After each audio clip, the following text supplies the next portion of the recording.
Bueno, muy buenas tardes. Vamos a hablar en estos minutos de edema cerebral en urgencias.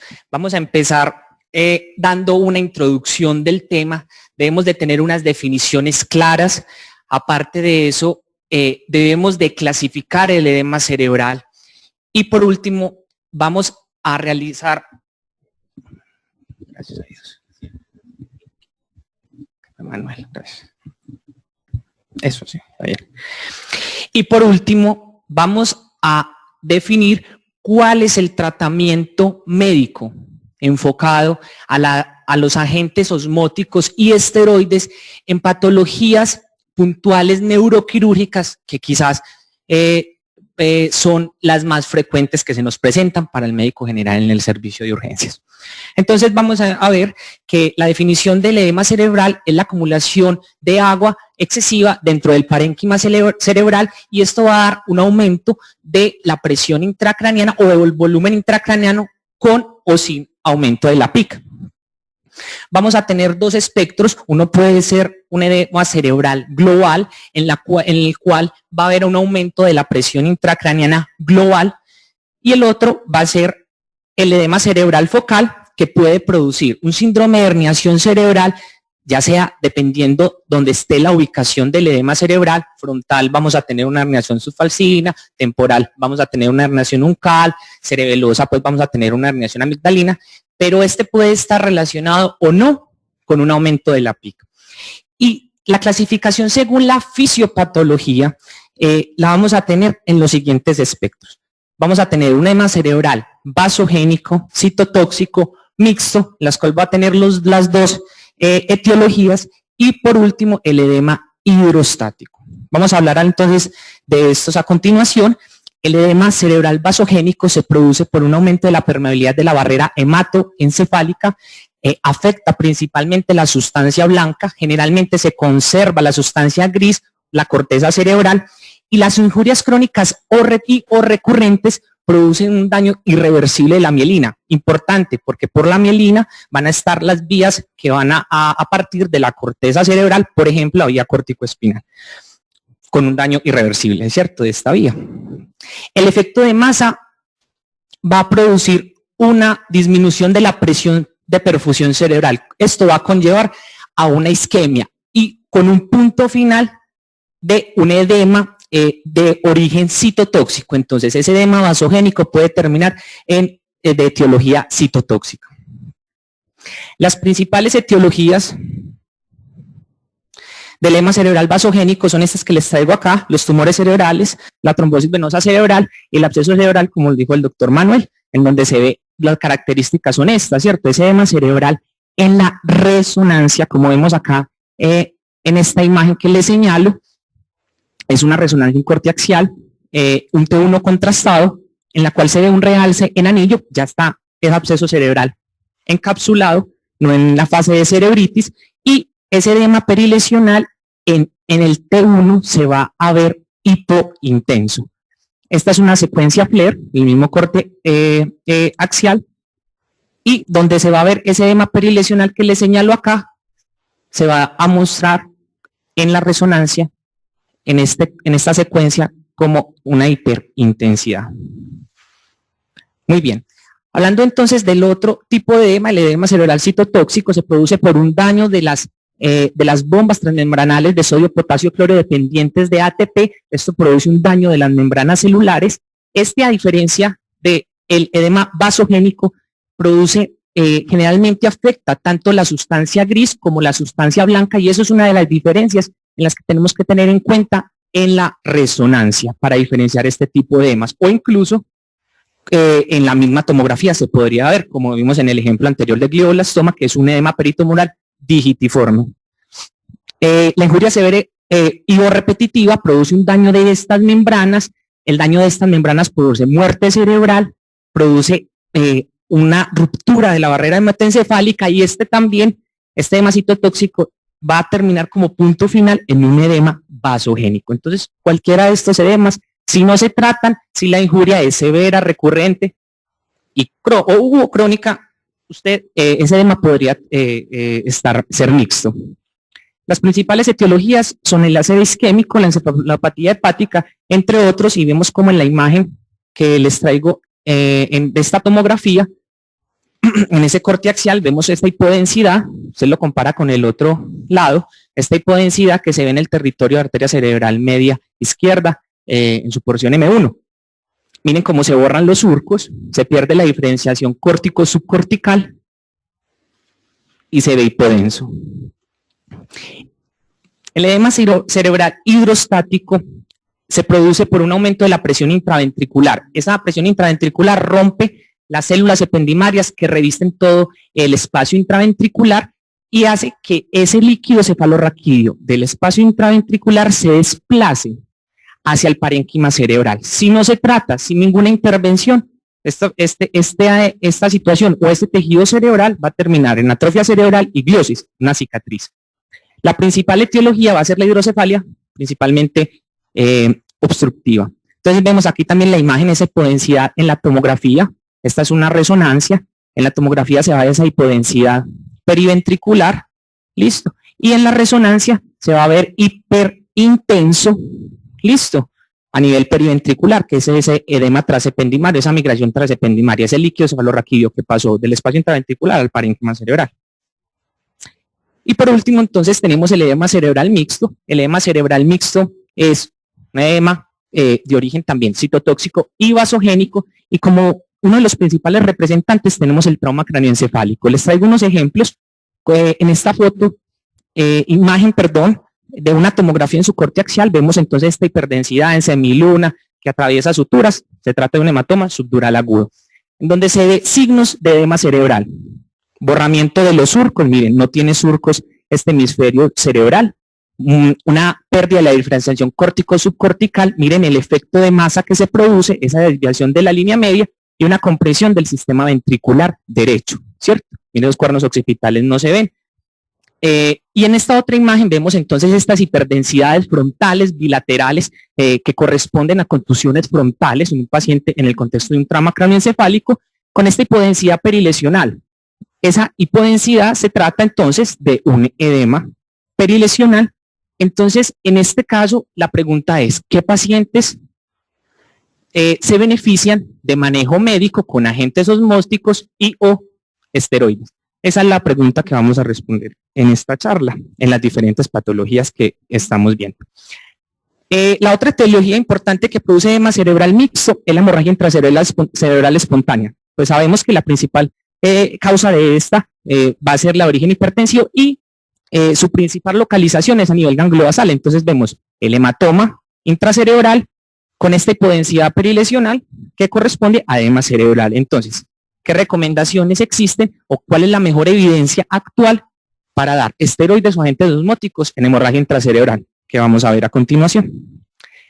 En las imágenes, en edema cerebral se pueden ver desde la tomografía y la resonancia. Entonces les hice un recuento de qué signos pueden ser sugestivos de edema cerebral. Podemos ver un efecto de masa que ya lo vimos en las imágenes anteriores, un desplazamiento de la línea media, un borramiento de las estructuras, una hernia cerebral, y el edema cerebral en general se va a ver hipodenso en la tomografía. Entonces vimos esta imagen similar a la que presentó el doctor Manuel, una hipodensidad, miren que afecta principalmente la sustancia blanca, respeta esa corteza, esa sustancia gris, y tiene un parecido como un signo digitiforme. En este caso es sacado de un artículo en el cual describen como una metástasis secundaria a un CA de mama, la cual está acá.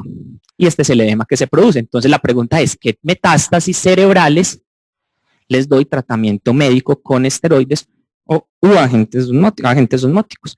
Y esta otra imagen corresponde a un hematoma subdural crónico con resangrado. Esto es para mostrarles realmente el borramiento de los surcos comparado con el otro lado. Mire, la pérdida de la diferenciación córtico-subcortical, compresión ventricular que tiene este paciente. En la resonancia, en el T1, el edema cerebral se va a ver hipointenso, el T2 hiperintenso, en el FLAIR hiperintenso, y quizás es lo que nos va a diferenciar por resonancia esos tipos de edema cerebral, y es la difusión. Listo, el B1000 o el DWI y el MAPA-DC. Listo. Cuando vemos una difusión restringida, quiere decir un DWI o un B1000 hiperintenso y el mapa ese hipointenso, eso dice, esa lesión restringe a la difusión, se ve principalmente en el edema cerebral citotóxico por ácido isquémico en estadio agudo. Listo.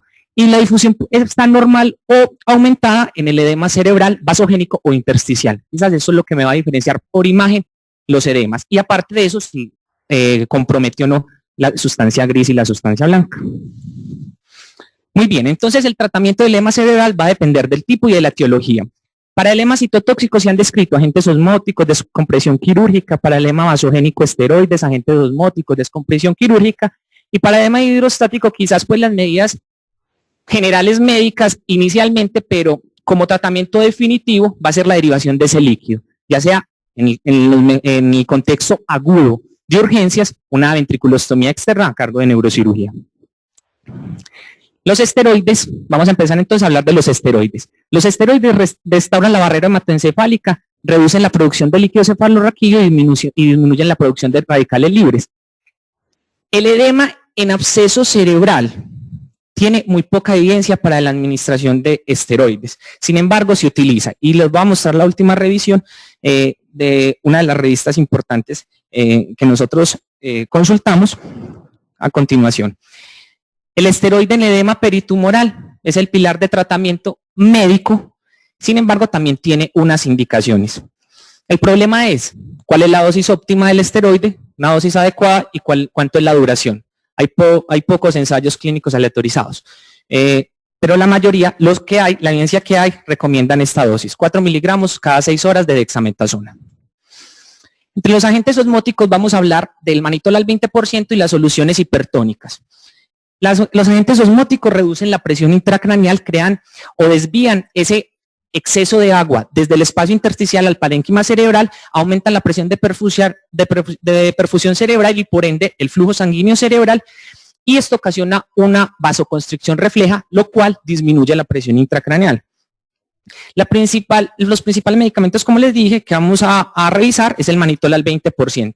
Algunas generalidades que les menciono son estas. Las principales van a ser entonces que el máximo efecto después de infundido, la dosis es de 30 a 40 minutos, la duración de acción es de 12 a 12 horas, aumenta la tonicidad intravascular, crea ese gradiente, un gradiente de concentración en la barrera hematoencefálica, lo que hace que el agua que está en el intersticio excesiva pase desde el intersticio al espacio intravascular, inhibe la secreción y aumenta la reabsorción del líquido cefalorraquídeo. ¿Cuál es la dosis del manitol? Eso se ha estudiado mucho en diferentes artículos y libros, hablan de diferentes dosis, sin embargo la mejor evidencia recomienda esto. Dosis inicial de manitol, 1 gramo por kilo, que equivale a 5 cc por kilo. Listo. Y continuar a 0.25 a 0.5 gramos por kilo cada 4 a 6 horas, lo que corresponde de 1 a 2 cc por kilo, cada dosis pues, realmente. Se debe evitar en presión arterial sistólica menor de 90 milímetros de mercurio. No se recomiendan infusiones continuas. Listo. Siempre se va a hacer un monitoreo hidroelectrolítico, un monitoreo de la osmolaridad sérica, y se debe evitar, cuando tengo una osmolaridad sérica mayor de 320 miliosmoles por kilo, debo suspender ese manitol. Listo. Debo también de monitorizar la brecha aniónica y evitar que sea mayor de 20 miliosmoles por kilo. Aquí les traigo la fórmula de cómo se calcula, que están en las memorias. La solución salina hipertónica tiene propiedades inotrópicas, inmunomoduladoras, antiinflamatorias y mejora el flujo tanto esplénico como hepático. Se utilizan concentraciones desde el 2% hasta el 23.4% y ya vamos a ver en qué pacientes se utiliza esa dosis, que realmente es en pediatría. Generan mayor osmolaridad, expande rápidamente la volemia, a diferencia del manitol, por eso no se utiliza en pacientes hipotensos. Efecto más prolongado, 18 a 24 horas. Las concentraciones que se utilizan, las más estudiadas son al 7.5%. Entonces, así están los estudios, brazo a brazo comparado con manitol. Entonces, la dosis que se utiliza es de 1.5 a 4 cc por kilo cada 6 a 8 horas. Estas dosis son en adultos. Listo. Siempre también se va a hacer el mismo monitoreo como el manitol. Hidroelectrolítico, brecha aniónica y osmolaridad sérica con las mismas recomendaciones de suspensión. y suspender cuando la natremia esté mayor de 160 miliequivalentes por litro, y obviamente tiene muchos, quizás más complicaciones, a diferencia del manitol, complicaciones leves, pronto hasta leves, partiendo de una flebitis, pero miedosas, aunque afortunadamente raras, como la mielonitis póntica. Una pregunta pues, frecuente es, bueno, y entonces estos pacientes con presión normal, con edema cerebral, sea por TEC, por las recomendaciones que vamos a ver, entonces le damos manitol o solución salina hipertónica. Esto va a depender de todos estos factores. Los más importantes, la función renal, el sodio sórico y el estado de volemia. Sin embargo, ya se ha revisado esto y hay varios estudios que compararon manitol y solución salina hipertónica, y la recomendación es la siguiente.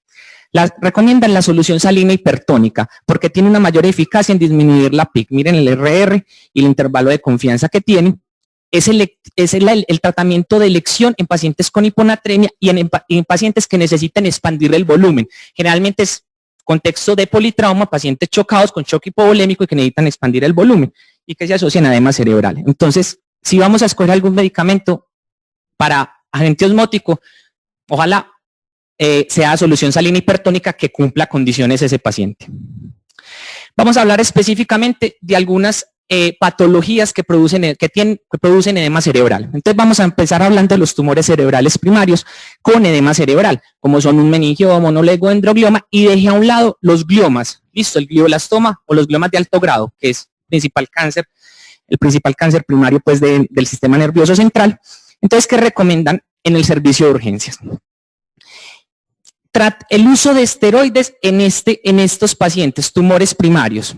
Uso de dexametasona solo se recomienda cuando el paciente presenta síntomas significativos atribuibles al edema cerebral y no al tumor. ¿Listo? Y en los pacientes que se llevan a cirugía, después de la cirugía, el paciente, usted le hace una imagen y podría persistir con edema cerebral. Entonces, ¿cuándo le pongo esteroides? Cuando el paciente se lleva a cirugía, se hace resección tumoral, usted lo llaman del servicio de urgencia, suba a ver un paciente, tiene cefalea, le hace una tomografía, tiene edema cerebral después de una resección tumoral.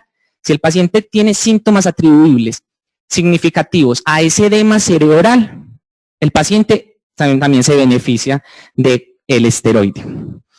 En gliomas de alto grado, ¿cuál es la recomendación?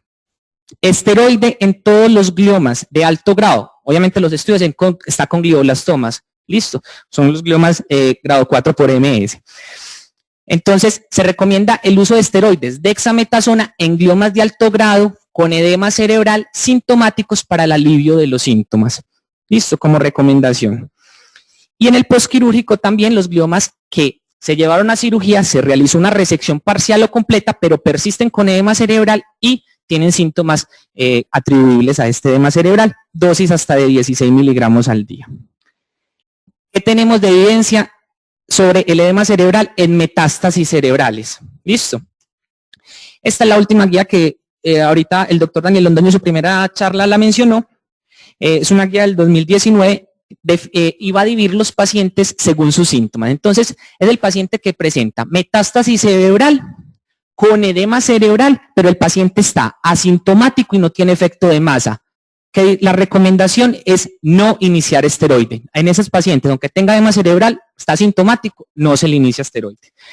El paciente con metástasis cerebral que presenta síntomas leves relacionados con el efecto de masa secundario al edema cerebral, está indicado el esteroide. Listo. A dosis de 4 a 8 miligramos día intravenosos. Un nivel de recomendación 3. Son las recomendaciones del Congreso de Neurocirujanos. Listo. No tan buena pues realmente. Y en los pacientes que presentan metástasis cerebrales en pacientes con síntomas ya moderados o severos que presentan efecto de masa secundario al edema cerebral, estos pacientes se benefician del esteroide, pero a dosis más altas, hasta de 16 miligramos día. ¿Qué tenemos de evidencia de edema cerebral en absceso cerebral? La última revisión de World Surgery del 2018 habla de unas recomendaciones. Listo, las recomendaciones antes se pensaba que los esteroides aumentaban la mortalidad en los abscesos cerebrales, aumentaban la colección y disminuían la penetración. Pero en esta revisión, una de las recomendaciones principales de este estudio define que el uso de dexametasona no aumentó la mortalidad en absceso cerebral y se debe iniciar en el caso de que tenga el edema cerebral y le genere síntomas. ¿Por qué? Porque el esteroide inhibe la encapsulación y aumenta la penetración del antibiótico al absceso. ¿Listo? Entonces está recomendado. Trauma craneoencefálico lo dividí en adulto y en la edad pediátrica. Entonces, edema cerebral en trauma craneoencefálico. Nos debemos remitir a la guía de la Brain Trauma Foundation del 2017, en la cual define, vea, usted debe tratar a todos los pacientes que tengan presión intracraneana mayor de 22 milímetros de mercurio, lo debe tratar con las medidas que necesite, pero no definen cuáles. El valor recomendado de la presión de perfusión cerebral va a ser de 60 a 70 milímetros de mercurio. Ya es un paciente monitorizado con un monitoreo PIC, pues realmente. Y tienen esta recomendación. Agentes osmóticos en trauma craneoencefálico tienen poca evidencia. Esteroides no se recomiendan. Por el estudio CRASH, ya definimos, no se recomienda. Comparó metilprednisolona y placebo por 48 horas en trauma craneoencefálico severo y definió que aumentaba la mortalidad. Entonces uno le queda la duda, bueno, Brain Trauma Foundation dice, tiene poca evidencia, pero entonces nos remitimos a las guías del ministerio, que hay que mencionarlas, en las cuales, de Colombia, ¿cierto? El ministerio de acá, y definen que los pacientes que tienen trauma craneoencefálico severo, que presentan hipertensión endocraniana refractaria, ahí está la definición de refractaria, sean tratados con un bolo de solución salina hipertónica al 7.5% a 12 cc por kilo o manitol al 20. En esos pacientes que no mejoran o que ese bolo inicial no fue efectivo, se recomienda un segundo bolo. Listo, 10 minutos después de terminado el primer bolo. Listo, puede dar hasta 2 bolos por recomendación. Y esta es una recomendación importante de ellos porque definen, vea, esos pacientes con trauma craneoencefálico severo, pero que tengan una presión intracraneana entre 20 y 25, listo, no tiene que ser sostenida, pueden darle agentes osmóticos a las dosis que ya vimos. Preparación de solución salina hipertónica, yo pienso que es importante mencionarla porque esta es la que nos recomienda la guía. Hay muchas formas de prepararla, pero usted la podría preparar solución salina al 0.9%, 100 cc más 15 ampollas de natrol, te queda una solución total de 250 cc. ¿Qué tenemos de trauma craneoencefálico pediátrico?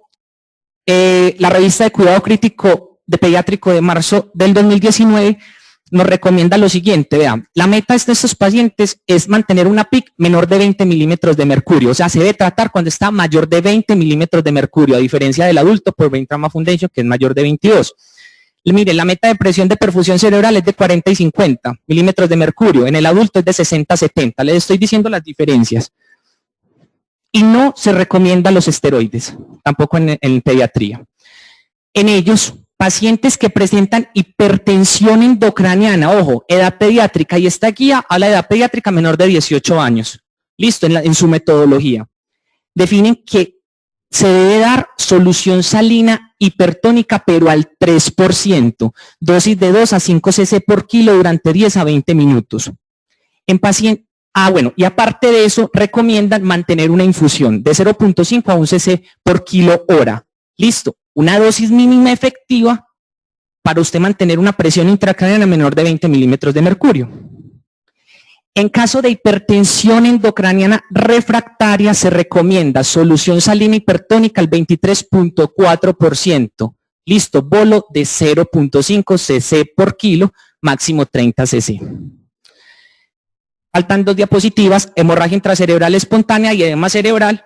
¿Cuál es la recomendación? Agentes osmóticos se podrían beneficiar, no es muy buena la evidencia, pero las guías de stroke del 2015 definen que se puede administrar en pacientes con elevaciones agudas de la presión intracraneana y debemos de preferir la solución salina hipertónica.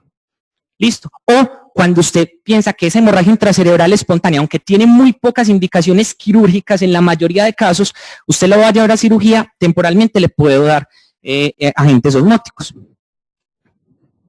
Esteroides no se recomiendan en hemorragia intracerebral espontánea. Y en ACV isquémico y edema cerebral, la terapia osmótica sí es razonable en los pacientes que presentan deterioro clínico, por el edema cerebral en el contexto de un infarto cerebral. Esteroides no se recomiendan en ácido isquémico, que aumentan la mortalidad. Muchas gracias.